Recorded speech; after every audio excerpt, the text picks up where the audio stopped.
The words hung in the sterile air of the JFK boarding gate, sharp and cold as ice. "Sir, I think you're in the wrong line. It wasn't a question, it was a verdict." Dr. Jonathan Paul, a man on the verge of a multi-billion-dollar energy deal, was judged not by the first-class ticket in his hand, but by the color of his skin and the simple hoodie he wore. They saw a man who didn't belong. They called him too poor for business class. But they had no idea who they were dealing with. What follows isn't just a story about a plane ticket. It's about what happens when dignity has a price, and one man decides to pay it in full, in cash for the entire row. The hum of John F. Kennedy International Airport was a familiar symphony to Dr. Jonathan Paul. It was a chaotic orchestra of rolling suitcases, final boarding calls, and the low murmur of 1,000 different life stories converging and diverging. For Jonathan, it was simply the overture to another crucial business trip. Dressed in a pair of comfortable high-end athletic trousers, a plain black hoodie from a niche Japanese designer, and a pair of immaculate Nike Air Force Ones, he was the picture of modern travel comfort. The only hint of his true financial stature was the understated Patek Philippe on his wrist, its face a quiet testament to precision and legacy, visible only when he checked the time. He was headed to Geneva on Swiss Air Flight LX-17. In his sleek, minimalist carry-on was a single laptop containing a presentation that could revolutionize the green energy sector. Years of research, failed experiments, and sleepless nights had culminated in a proprietary battery technology that had the potential to make fossil fuels obsolete for grid storage. The meeting in Geneva with a consortium of European investors was the final key to unlocking a global rollout.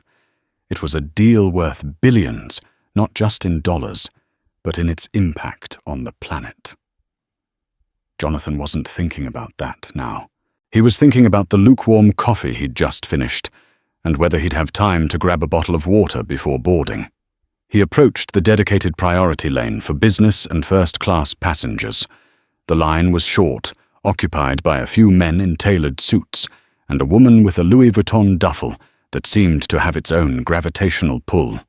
The first sign of trouble was almost imperceptible. A flicker of something in the gate agent's eyes as he stepped forward. Her name tag read Brenda. She had a severe haircut and a smile that didn't quite reach her eyes. "Passport and boarding pass, please," she said, her voice a monotone drone. Jonathan handed them over. She took the passport, a standard American issue, and then glanced at the business class ticket, her fingers pausing on the seat assignment 4B. Her eyes flickered from the ticket to his face, to his hoodie, and back to the ticket. It was a micro-expression, a barely-there tightening of her lips, but Jonathan had seen it 1,000 times before. It was the look of cognitive dissonance, of a preconceived notion being challenged by reality. "One moment, sir," Brenda said, her tone shifting from robotic to slightly condescending. She tapped furiously at her keyboard. The screen beeped. "I just need to verify a few things with your ticket." Behind him, an older man in a crisp suit, Richard Davenport, cleared his throat impatiently. His wife, who looked to be poured into a cashmere travel set, whispered something to him loud enough for Jonathan to hear. Can you believe the standards these days? Jonathan remained silent, his posture relaxed. He had learned long ago that reacting with anger was a losing game. It was what they expected, what they wanted. It validated their prejudice. Instead, he projected an aura of unbothered patience. Brenda continued her charade at the computer. "We've had some issues with fraudulent upgrades recently," she announced to no one in particular, though her eyes were fixed on her screen. "Just have to be careful." The implication was clear. A man dressed like him couldn't possibly have a legitimate business-class ticket. He must have scammed his way in. Jonathan simply raised an eyebrow. "Is there a problem with my ticket, Brenda?"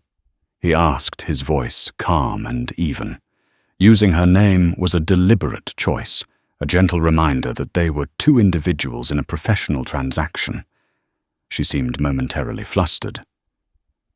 "Just standard procedure, sir." She finally stamped his pass, but with a flick of the wrist that felt more like a dismissal than an approval. She handed it back to him without making eye contact. "Enjoy your flight." Jonathan gave a slight nod and stepped aside, moving toward the waiting area. He found a seat with a view of the tarmac, the massive Airbus A330 gleaming under the afternoon sun. He watched as the Davenports were processed by Brenda with beaming smiles and deferential nods. Richard handed her a gold-plated frequent flyer card, and she treated it like a holy relic. He sighed a quiet breath of weary frustration. This was the tax he paid for existing in certain spaces, the tax for not conforming to the stereotype of what wealth and success were supposed to look like. He could be wearing a $10,000 hoodie, but all they saw was a black man in a hoodie. He had hoped that today of all days the journey would be smooth. The stakes were too high for distractions, but as he watched Brenda eye him from her podium, a knot of unease tightened in his stomach. He had a feeling this wasn't over. The call for priority boarding echoed through the terminal. Group 1 for first and business class passengers was invited to approach the gate. Jonathan tucked his phone into his pocket, zipped his carry-on, and joined the short queue that was forming once again. He found himself standing directly behind the Davenports. "I do hope they enforce the dress code," Karen Davenport murmured to her husband, her voice carrying like a stage whisper. It used to be that people made an effort. Flying was an occasion. Richard grunted in agreement. "It's all gone downhill.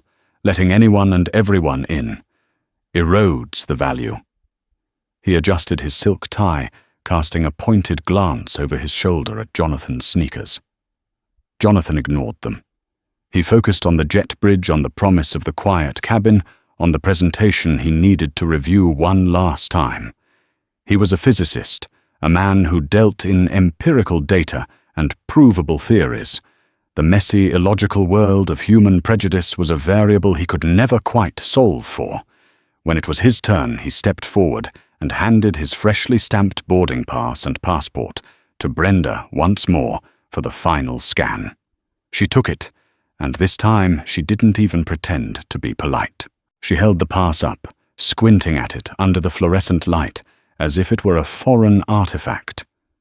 "Sir," she began, her voice loud enough for the entire priority line to hear. "I'm going to have to ask you to step aside." A hush fell over the small crowd. The Davenports stopped and turned their faces alight with smug curiosity. Jonathan kept his cool. "May I ask why? We have a full flight, and I need to ensure all business class passengers are correctly ticketed," she said, her words carefully chosen. "There seems to be a discrepancy." "A discrepancy," Jonathan repeated, his tone still even. "The ticket was purchased 2 weeks ago. My name is on it. My seat is assigned. What precisely is the discrepancy?" He knew there was none. This was a power play, a public humiliation disguised as procedure. Brenda's composure began to crack. She was used to people getting flustered, angry, or defensive. Jonathan's unyielding calm was unsettling her. "Sir, please, you're holding up the line." "I believe you are the one holding up the line," Jonathan countered, his voice dropping half an octave, gaining an edge of steel. "Scan the ticket, Brenda. If there's an issue, we can discuss it with your supervisor. If not, I'd like to board the plane I paid to be on." Richard Davenport, emboldened, stepped forward. "Here, here. Let's get on with it. Some of us have connections to make." He looked at Jonathan as if he were a piece of luggage that had fallen onto the conveyor belt. It was in that moment that Brenda made her fatal error. Flustered by Jonathan's composure and egged on by the Davenports, her carefully constructed corporate veil slipped, revealing the raw prejudice beneath. She leaned forward, lowering her voice to a conspiratorial, condescending whisper that was still audible to everyone nearby. "Look, sir," she said, her eyes darting to his casual attire. "I don't know how you got this ticket. Maybe it was a gift, or there was a mistake. But this is a $10,000 seat. The business class cabin has certain standards. Frankly, people can get embarrassed when they realize they're in the wrong place. I'm just trying to save you the trouble." The air crackled. The insult was no longer implied. It was spoken. It was the atomic bomb of microaggressions detonating in the middle of the boarding area. "You don't belong here. You can't afford this. You are too poor for business class." The Davenports exchanged a look of pure, unadulterated schadenfreude. They were witnessing the validation of their entire worldview. Jonathan felt a familiar hot surge of anger rise in his chest. It was an old companion, one he'd learned to control over decades of similar encounters. He could have unleashed it. He could have demanded to see her manager threatened lawsuits, caused a scene that would have undoubtedly ended with him being escorted away by airport security. They would have called him the angry black man, and the narrative would have been sealed. But Dr. Jonathan Paul was a strategist. He didn't just play the game, he changed the rules. He let the silence hang for a beat, forcing Brenda and the Davenports to stew in the ugliness of the moment she had created. Then he looked directly into Brenda's eyes, his own gaze clear and piercing. He gave her a slow, deliberate smile that held no warmth whatsoever. "I see," he said, his voice dangerously quiet. "You're concerned about my finances and my comfort. That's very thoughtful of you, Brenda." He paused, letting the sarcasm land. "Tell me something. My seat is 4B, correct?" "Yes, but—" "And it's an aisle seat, I believe," he continued, cutting her off. "So there's a window seat, 4A, and a middle seat between us, if the configuration has one. But on this aircraft, it's just 2 seats per row on the side. So just 4A. Brenda blinked, confused by the sudden change in topic. "Yes, seat 4A is next to you. It's currently occupied by Mr. Davenport." She gestured toward Richard, who puffed out his chest. Jonathan's smile widened. An idea, audacious and magnificent, began to form in his mind. It was a checkmate move in a game he had never wanted to play. And across the aisle, Jonathan continued his eyes, scanning the seating chart on Brenda's screen, which was angled just enough for him to see. Row 4 seats, D and E. Are they booked? Brenda narrowed her eyes, suspicious. Seat 4D is taken. 4E is currently empty. Sir, what does this have to do with anything? Everything, Jonathan said softly. He turned his head slightly to address the Davenports. Mr. and Mrs. Davenport, I do apologize for this delay. It seems there's some concern about my suitability for this cabin. Then he turned his full attention back to a bewildered Brenda. Let's clear this up in the simplest way possible. You believe I cannot afford my seat, 4B. And Mr. Davenport here is concerned about the standards of his neighboring passenger.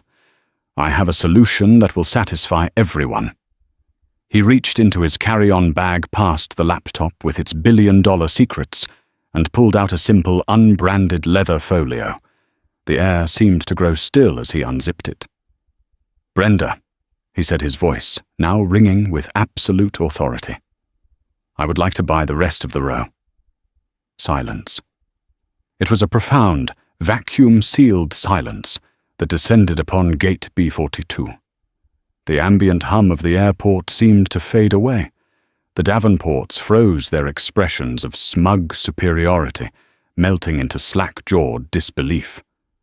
Brenda's face, which had been a mask of condescending authority, was now a canvas of pure, unadulterated shock.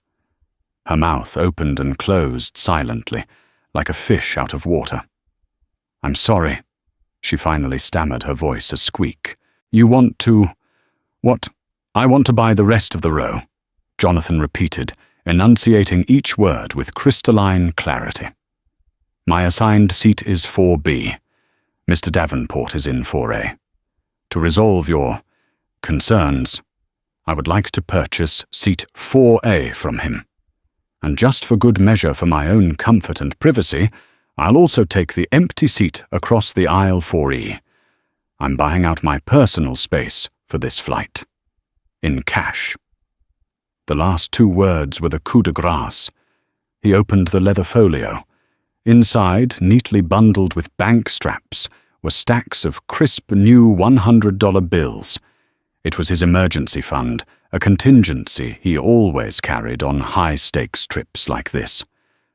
$10,000 for the ticket, another $20,000 in the folio. It was an old habit, a lesson from his grandfather, who had trusted cash far more than banks. Today that old-fashioned habit was about to become a tool of spectacular rebellion. Richard Davenport found his voice first. That's absurd. My seat is not for sale. I will not be moved." Jonathan didn't even look at him. His focus was entirely on Brenda. "Brenda," he said calmly, "is it against Swiss Air policy to upgrade a passenger and resell their original seat? I'm sure there's an open seat for Mr. Davenport in premium economy. I'll even cover the cost of his original ticket as a gesture of goodwill. So I am offering to pay Swiss Air the full last-minute business class fare for seat 4A and seat 4E, right here, right now." He began to place the bundles of cash on the counter. One by one. The soft thud of each stack landing on the formica was like a drumbeat marking the complete demolition of Brenda's and the Davenports' reality. The scene had now attracted a much wider audience. Other passengers who had been grumbling about the delay were now silent, their phones suddenly and surreptitiously pointed toward the gate desk. A murmur rippled through the crowd. This was no longer a simple boarding issue. It was theater. Brenda was paralyzed. This was so far outside her script, so far beyond any training scenario she had ever encountered. She was a gatekeeper whose authority was being dismantled with $100 bills. I don't know if I can do that," she stammered, looking wildly around for help. "It's against procedure." "Then I suggest you find your supervisor," Jonathan said, his voice leaving no room for argument. "Because I am not boarding this flight until this transaction is complete, and if the flight is delayed because of it, I will make sure everyone, including the CEO of Swiss Air, knows that it was because gate agent Brenda at JFK decided her personal assessment of my finances was more important than company policy and revenue." The threat delivered so calmly was devastatingly effective. Panic flared in Brenda's eyes. She grabbed her radio. "Mr. Henderson, we have a situation at gate B42, a passenger issue. I need you here immediately." While they waited, Jonathan stood perfectly still, his hands resting on the counter next to the small mountain of cash. He looked directly at Richard Davenport, who was now sputtering with impotent rage. "You can't do this," Richard blustered. "I have status. I am a Diamond Medallion member. Your status entitles you to privileges, sir," Jonathan said coolly. "It does not entitle you to your prejudice, and it certainly doesn't make you immune to the laws of commerce. I am making the airline a better offer for the space you currently occupy. It's nothing personal. It's just business." The word business hung in the air, dripping with irony. A harried-looking man in a slightly too tight suit arrived his name tag, identifying him as David Henderson, the shift supervisor. He took in the scene with wide, panicked eyes, Brenda's terrified face, the stunned passengers with their phones out the Davenports, looking apoplectic, and Dr. Jonathan Paul, a calm black man in a hoodie, standing behind a literal pile of cash. "What in God's name is going on here, Brenda?" Henderson demanded. Before Brenda could offer her stammering, self-serving version of events, Jonathan spoke. "Mr. Henderson," he said, his voice respectful but firm. "My name is Dr. Jonathan Paul. I am a ticketed business-class passenger for this flight. Your employee Brenda has publicly suggested that I cannot afford my seat and has refused to let me board." He gestured to the cash. "To allay her concerns and to ensure I have a comfortable and prejudice-free flight to my business meeting in Geneva, I have offered to purchase the adjacent seat 4A and the empty seat across the aisle 4E at full price, in cash. Your employee seems to believe this is against procedure.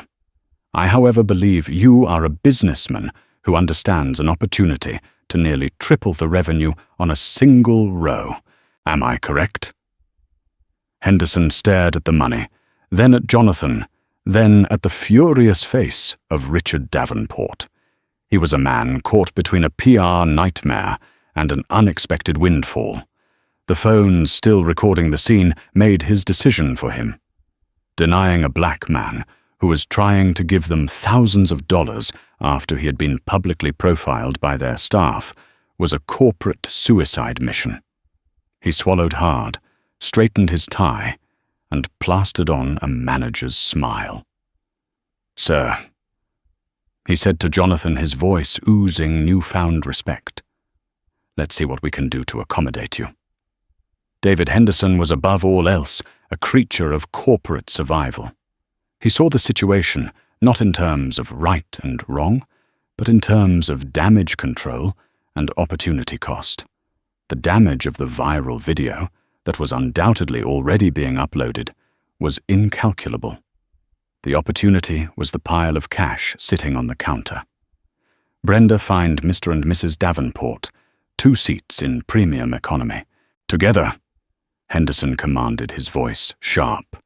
He then turned to the Davenports, his smile tight. "So, madam, we do apologize for this inconvenience. Swissair will of course refund the fare difference for your tickets and offer you a travel voucher of $500 each for the trouble." Karen Davenport gasped, clutching her pearls as if she'd been physically struck. "Premium economy, David. You can't be serious. We haven't flown in the back of the plane in 20 years. Richard's face was a mottled shade of crimson. "This is an outrage. I am a loyal customer. I spend over $50,000 a year with this airline. You are choosing him." He jabbed a finger toward Jonathan. "Over me." Henderson's patience was wearing thin. "Sir, the passenger is offering to purchase the seat at full last-minute fare. It is a simple business transaction. We are accommodating you with the best available alternative." "I will not be accommodated," Richard roared. "I will be respected. I am suing this airline. I am calling my lawyer." Jonathan, who had been watching this meltdown with the detached interest of a scientist observing a chemical reaction, finally spoke up again. "Mr. Henderson," he said, "perhaps I can simplify this further." He gestured to the pile of cash. "That money is for seats 4A and 4E. I am not negotiating the price." Then he looked at Richard Davenport. "Mr. Davenport, your ticket is worth, what, $4,000 or $5,000. I will give you $10,000. Cash. Right now. For your boarding pass. You and your wife can take it. Buy tickets on the next flight out in any class you wish, and still have a nice dinner in Geneva on me." He pulled another bundle from his folio and placed it separately on the counter. It was a direct, stunning challenge. He wasn't just dealing with the airline anymore. He was buying out the man's indignation. The offer hung in the air, a final, crushing humiliation for Richard Davenport. He was a man who defined himself by his wealth and status, and he was being effortlessly outmaneuvered and outspent by a man he had dismissed as a pauper. To accept the money would be to admit defeat, to put a price on his own wounded pride. To refuse it would be to sit in a lesser cabin while Jonathan stretched out across the space he considered his by right, his face contorted in a mask of fury and shame. He looked at the cash, then at the smirking faces in the crowd, then at his wife, whose expression was pleading with him to just end the mortification. Defeated, he snatched his boarding pass from Brenda's limp hand, threw it on the counter, and grabbed the bundle of cash Jonathan had offered him. "This isn't over," he snarled at Henderson, his voice raspy. "You'll be hearing from my legal team." He grabbed his wife's arm and stormed away from the gate, disappearing into the crowd, a man stripped bare of his entitlement. With the Davenports gone, the administrative part moved quickly. Henderson, sweating profusely under the terminal lights, personally handled the transaction. He had Brenda, now pale and silent, issue new boarding passes for Jonathan for seats 4A, 4B, and 4E. He counted the cash with trembling hands, using a small machine he brought from the back office. The total amount Jonathan paid to the airline and to Davenport was nearly $30,000. It was a sum so ludicrous for a simple flight that it bordered on the surreal. As Henderson handed Jonathan his new set of boarding passes, he leaned in close. "Dr. Paul," he whispered, his voice thick with a mixture of awe and fear. "On behalf of Swiss Air, I want to offer my most sincere apologies for the misunderstanding here. The behavior of my employee was unacceptable. It will be dealt with, I assure you." Jonathan simply nodded, accepting the passes. He didn't need Henderson's platitudes. The point had been made. He looked at Brenda, who refused to meet his gaze. She was staring at her keyboard, her face ashen. He felt a fleeting moment of something that wasn't quite pity, but a sort of sad recognition. Her prejudice had cost her dearly, had exposed her in a way she probably never imagined. He picked up his carry-on. "Thank you for your assistance, Mr. Henderson." And with that, he turned and walked down the jet bridge, leaving behind a stunned gate crew, a crowd of buzzing passengers, and the lingering, powerful silence of money that had spoken louder than prejudice ever could. The walk was quiet, the usual pre-flight chatter absent as people made way for him. He was no longer just another passenger. He was the man who had bought the row. The atmosphere inside the aircraft cabin was electric with unspoken curiosity. As Jonathan stepped through the door, the flight attendants greeted him with practiced professional smiles, but their eyes held a flicker of awareness. News travels fast in the contained world of an airplane. His seat, or rather his seats, were in the second row of the business-class cabin. It was a spacious pod configuration, but with his purchase, he now controlled a small territory.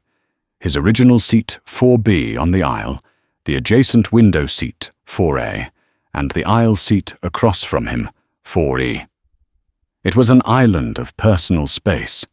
As he stowed his carry-on in the overhead bin, he noticed some of the other business-class passengers discreetly watching him, whispering to their companions. He recognized a few of them from the gate. One of them, an Asian man in his late 50s with a kind face, gave him a small, almost imperceptible nod of respect. Jonathan acknowledged it with a slight dip of his own head. An alliance of decency. He settled into the window seat 4A, the one that had belonged to Richard Davenport. He wanted the view. He placed his laptop on the empty seat next to him, 4B, and stretched his legs out, a luxury even in business class. He was the sole occupant of a space designed for three. The lead flight attendant, a woman with a warm, genuine smile named Sarah, approached him almost immediately. Her demeanor was markedly different from Brenda's. It was filled with a quiet, profound respect. "Dr. Paul," she asked, her voice soft. "My name is Sarah." I'm the purser on this flight. Please let me know if there is anything at all I can do to make your journey more comfortable. Would you care for a glass of champagne before we depart?" "Champagne would be lovely, Sarah." "Thank you," Jonathan replied, his tone appreciative. When she returned with the crystal flute, she leaned in slightly. "Sir," she said, her voice low and sincere. "I wasn't at the gate, but I've been made aware of the situation. I just want you to know that what happened out there doesn't represent the values of our crew. We are honored to have you with us." It was a small gesture, but it meant the world. It was a confirmation that decency wasn't entirely extinct.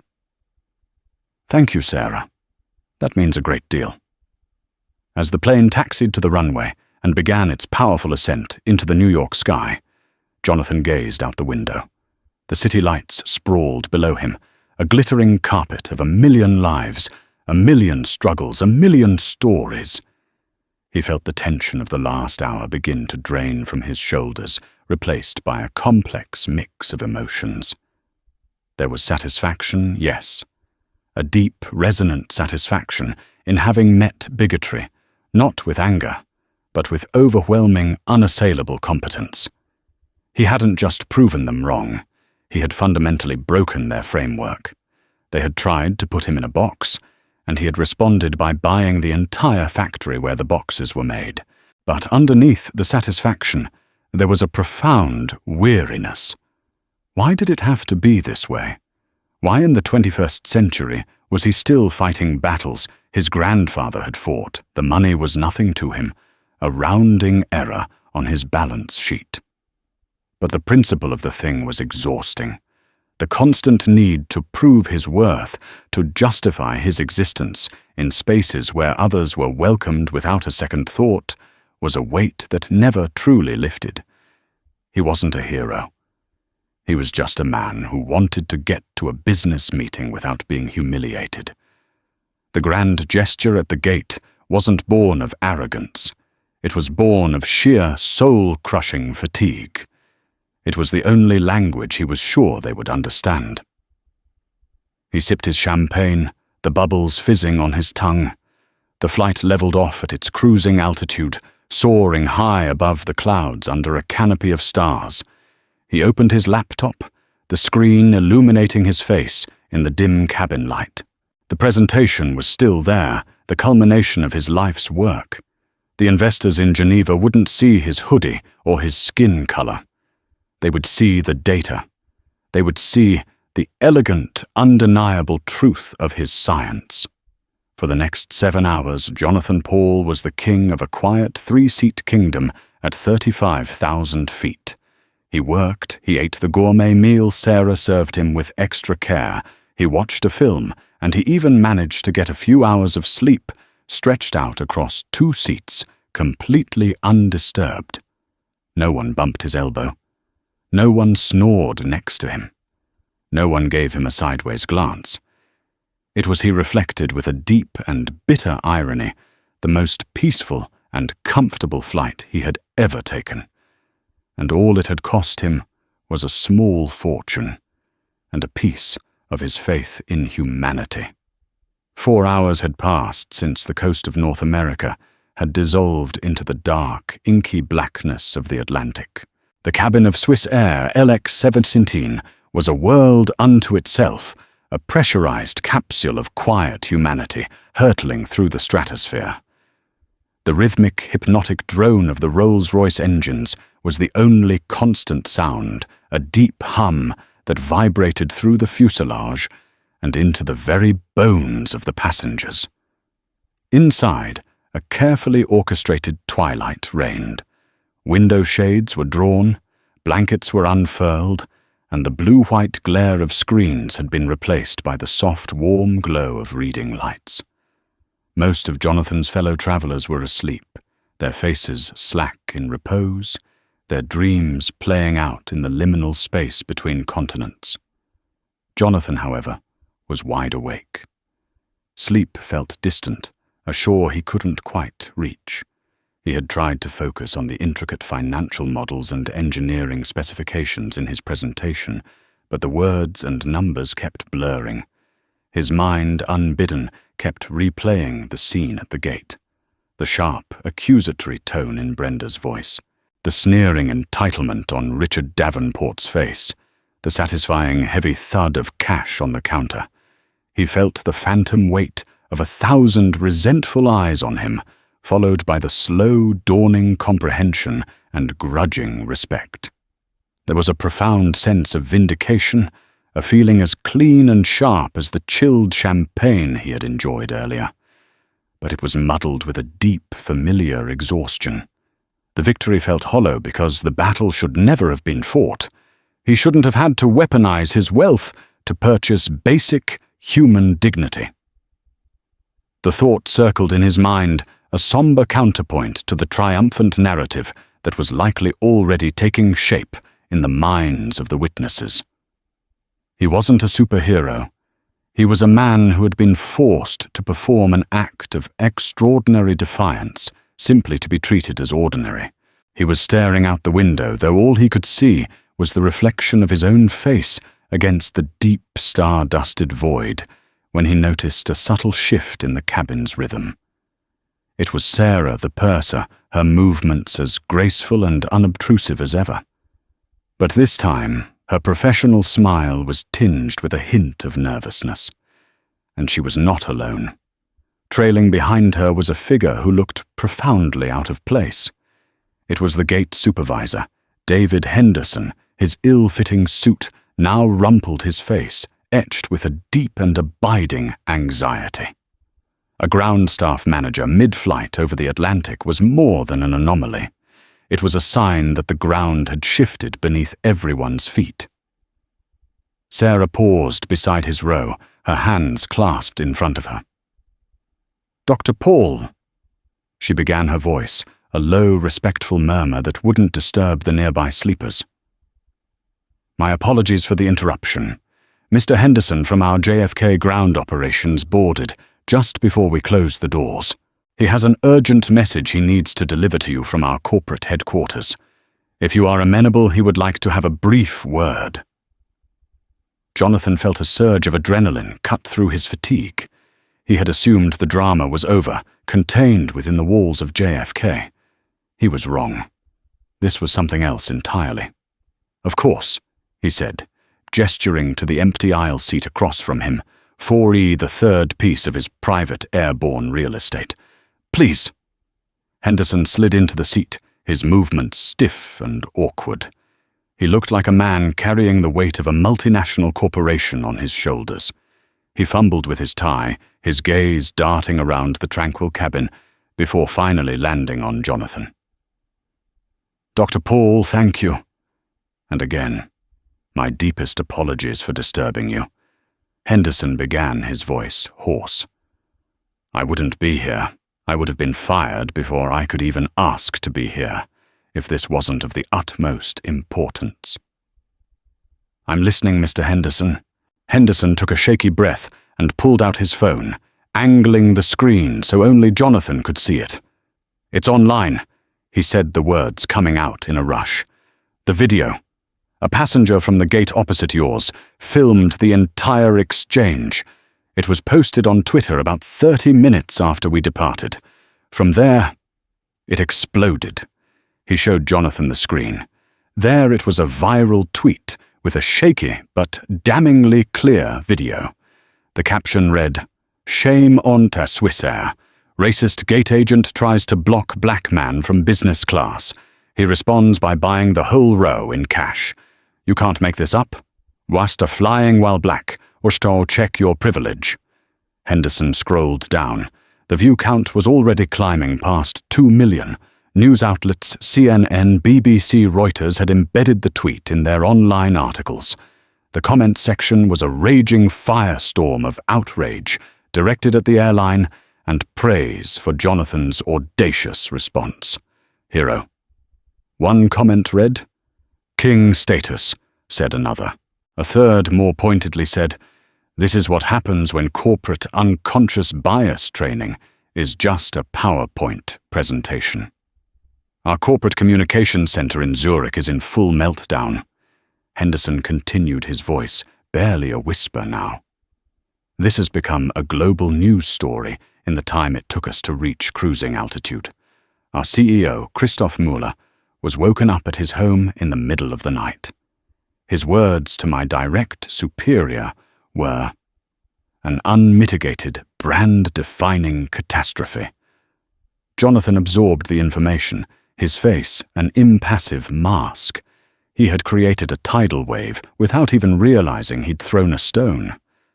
We immediately launched an internal review. Henderson said, desperate to show action. "Brenda's employment has been terminated. It wasn't a suspension, it was immediate termination for gross misconduct." We looked at her file. It's not pretty. 2 prior official complaints for similar profiling incidents, both of which were dismissed by local management as misunderstandings. She should have been fired years ago. The system failed. He then added, "And the Davenports. Our records show they have filed 47 complaints in the last 5 years. 47. Almost always demanding compensation. They've been flagged internally and will likely have their frequent flyer status revoked." He paused, letting the information sink in before moving to the real reason he had crossed an ocean. Dr. Paul Mr. Mueller and the entire executive board understand that apologies are insufficient. Actions are required. They have empowered me to make you an offer to begin to make this right. Henderson leaned forward, his eyes pleading. "First, we are issuing a full and immediate refund for the entire transaction at the gate. The cost of your original ticket and the 2 additional seats you were compelled to purchase. The full amount. It will be wired to the account associated with the original booking and will be there before we land in Geneva. Please consider this flight and your personal space a small, wholly inadequate gesture of our profound regret." Jonathan said nothing, his gaze steady. "Second," Henderson pressed on, "we are aware of your scheduled return flight. We have taken the liberty of cancelling your business class booking and have rebooked you in our most exclusive product, La Première, our first-class suite. It's a completely private cabin. It is, of course, complimentary. It's the very least we can do. And third," Henderson said, his voice dropping even lower as he delivered the final, most significant part of the offer. He slid a pristine business card across the console. "Mr. Mueller asked me to convey his personal unreserved apology. He also authorized this. Swiss Air would like to make a corporate donation of $100,000 in your name to any registered charity or non-profit organization of your choice. Anyone you choose.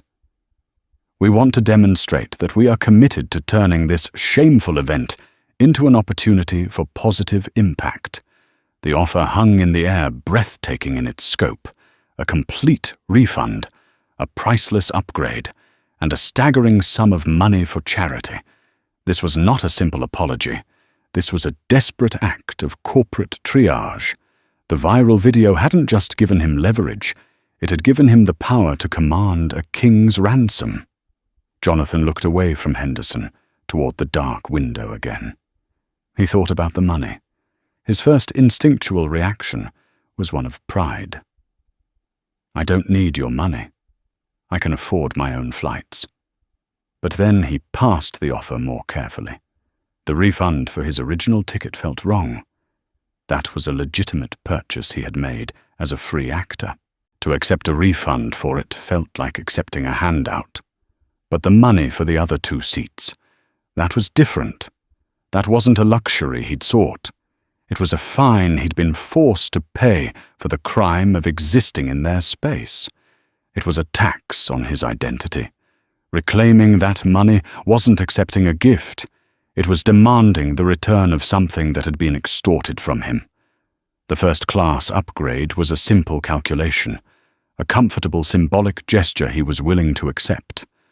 But the donation, that was where the true power lay. $100,000. He could have them write a check to his own company. He could have them give it to him personally as compensation for damages. The thought was tempting, but it felt hollow, transactional. It would reduce his act of principle to a mere shakedown. It would make him a player in their game. No, this was an opportunity to change the game entirely. He thought about his own journey, the scholarships he'd relied on in his youth, the mentors who had seen past his rough exterior to the brilliant mind within. He thought about the systemic barriers that still existed, forcing so many bright young black men and women to fight 10 times as hard for the same opportunities. The airline's prejudice was a symptom of that larger disease, and here in his hands was a small but potent dose of medicine. He finally turned back to David Henderson, who had been waiting in near agonized silence. "Mr. Henderson," Jonathan said, his voice imbued with a newfound weight and authority, "this is what we're going to do." He pushed the refund for his original ticket back into the realm of a normal business transaction. "You can keep the money for my initial seat, 4B. I pay my own way. I will, however, accept the refund for seats 4A and 4E, as their purchase was made under duress to protect myself from the unacceptable conduct of your staff." Henderson nodded vigorously, relief flooding his face. "The upgrade on my return flight is an acceptable gesture," Jonathan continued. "I accept." He then picked up the business card and took a pen from his laptop bag. He turned it over to the clean white back. "As for the donation," he said, pausing to ensure he had Henderson's complete, undivided attention, "you will make the check for $100,000 payable to the UNCF, the United Negro College Fund." He wrote the name down and pushed the card back across the console. "Your company's bias tried to deny a black man his rightful place. It seems only fitting that your apology should help ensure that thousands of young black men and women have the resources to earn their rightful place in any room on any airplane in any boardroom they choose.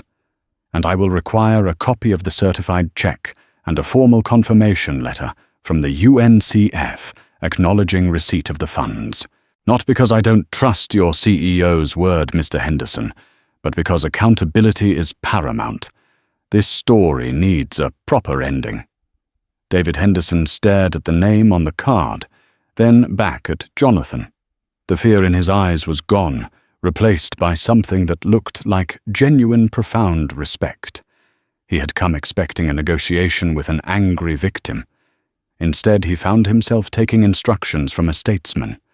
"Yes, Dr. Paul," Henderson said, his voice clear for the first time. "Absolutely. It will be done exactly as you've requested." He stood, gave a slight, formal bow of his head, and retreated down the quiet aisle. As Jonathan watched him go, the exhaustion he'd felt earlier was replaced by a sense of clarity.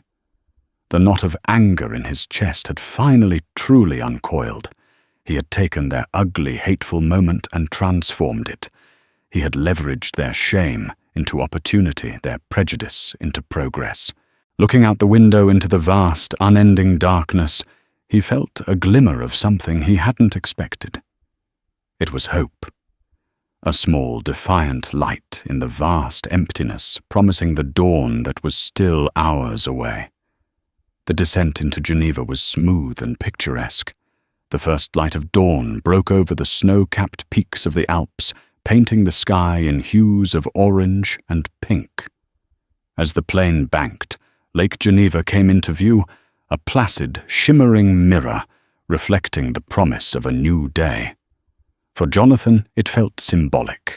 When the plane touched down and taxied to the gate, a sense of finality settled over him. The journey was over. The battle was won. As the seatbelt sign switched off, Sarah the purser made her way to his row one last time. "Dr. Paul," she said with a warm smile, "it has been a genuine honor having you on board. I hope your meetings in Geneva are a great success." "Thank you, Sarah." "For everything," Jonathan replied sincerely.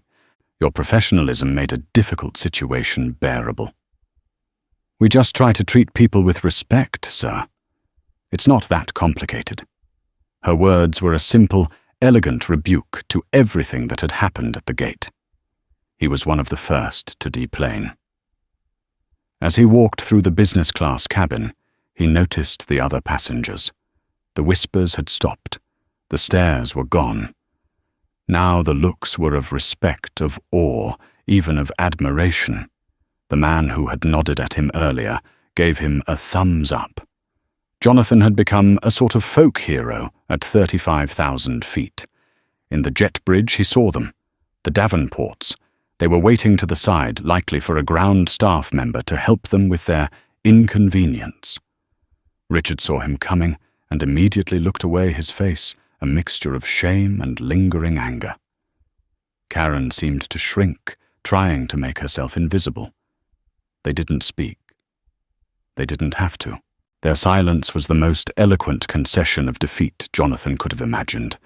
He walked past them without a word, his head held high. He cleared Swiss customs with ease and stepped out into the crisp, clean air of the arrivals hall. His phone buzzed. It was a text from his lead partner in the investment consortium, a man named Jean-Luc Bernard. The text read, "Jonathan, welcome to Geneva. I heard there was some drama on your flight. The story is already making waves in financial circles here. A man who refuses to be intimidated and solves a problem with such definitive flair. That is precisely the kind of partner we want. Consider today's meeting a formality. The deal is yours. See you at 10 a.m. Jonathan stopped walking. He read the text again. A slow smile spread across his face.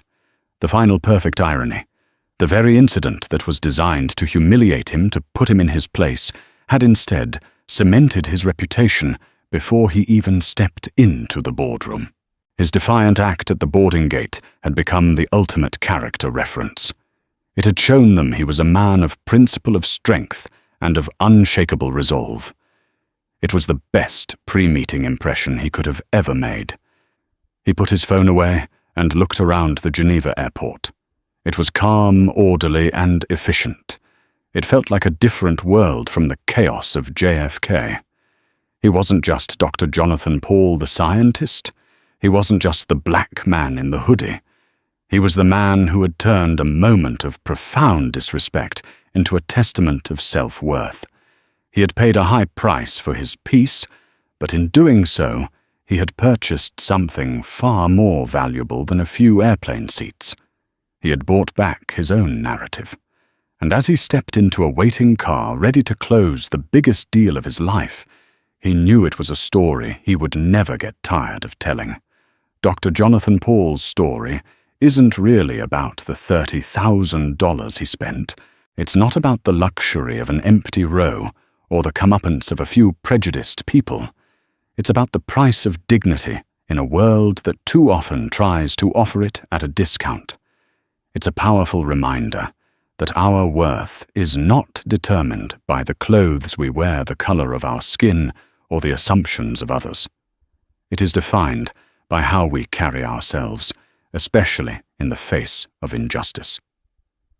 Jonathan met ugliness with grace, entitlement, with undeniable power, and transformed a moment of humiliation into a lesson in self-respect that echoed from a JFK boarding gate all the way to a Geneva boardroom. If this story resonated with you, if you believe that dignity is non-negotiable, then please help us share it. Hit that like button to let us know it made an impact. Share this video with someone who needs to be reminded of their own worth. And most importantly, subscribe to our channel for more real-life stories that challenge our perceptions and inspire us to stand tall. Thank you for listening.